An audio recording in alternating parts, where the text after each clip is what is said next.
Mir Mahmudur Rahman. Mr. Rahman is a marine engineer who has lost his younger brother during the July-August protests. He's taken an active engagement to support victims and their families in their search for justice. Please, Mr. Rahman. Good day, everyone. Thank you for giving me the opportunity to speak in front of you. It's an honor for me. And I introduce myself as a proud citizen of Bangladesh, a beautiful and peace-loving nation, known to many as the country of Nobel Peace Prize winner, Professor Dr. Muhammad Yunus.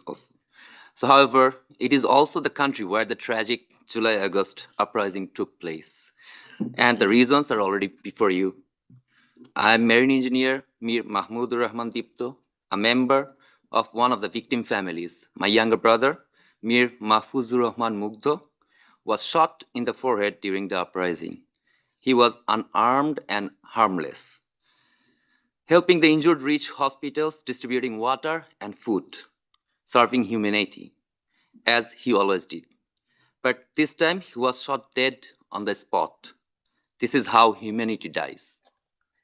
His death made headlines worldwide because we refused to stay silent, unlike many who had to. Out of fear, some couldn't even mourn to bury their loved ones. Ordinary people suffered. Rickshaw pullers who acted as ambulances were shot. Peaceful protesters silenced. Bright young talents like Abu Said, Nafis, Shoikat, Yamin, Jahiduzzaman Tanveen, women like Naima Sultana, and children like Jabir Ibrahim. So many lives lost, forever missed. Today we stand as one family, united in our demand for justice. Being Bangladesh, a peaceful nation itself, never expected its own citizens to be killed by those meant to protect them.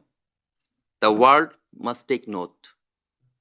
I thank the Office of the High Commissioner for Human Rights for their commitment to bring the truth in front of the world. This report is not just numbers, it holds the pain, loss, and struggle for justice of real people. I see my own grief and the one of many others reflected in this report.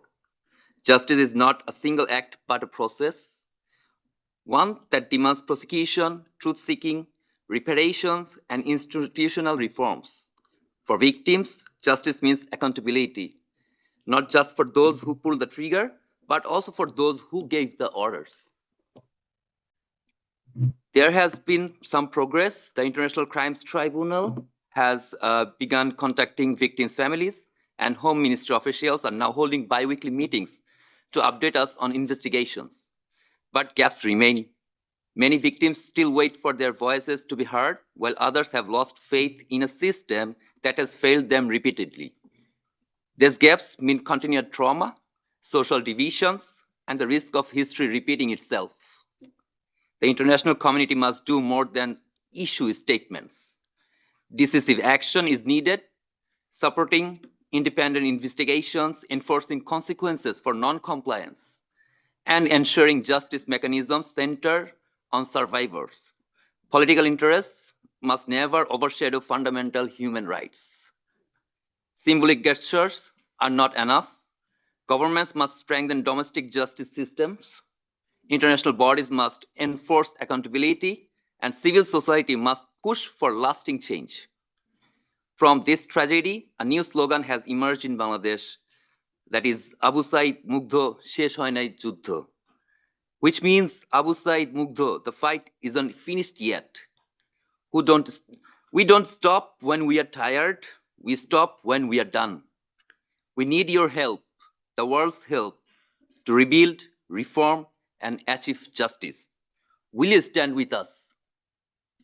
My younger brother believed that no one would fire at students. He told me, we have the history of 1952, 1969. Whenever students were shot, the outcome was tragic. Our country won't make the same mistake again.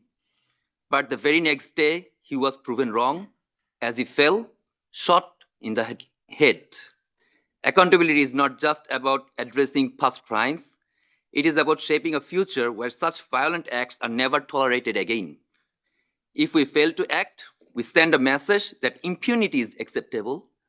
But if we commit to justice, we reaffirm the dignity of the victims and ensure history doesn't repeat itself anywhere in the world. Thank you.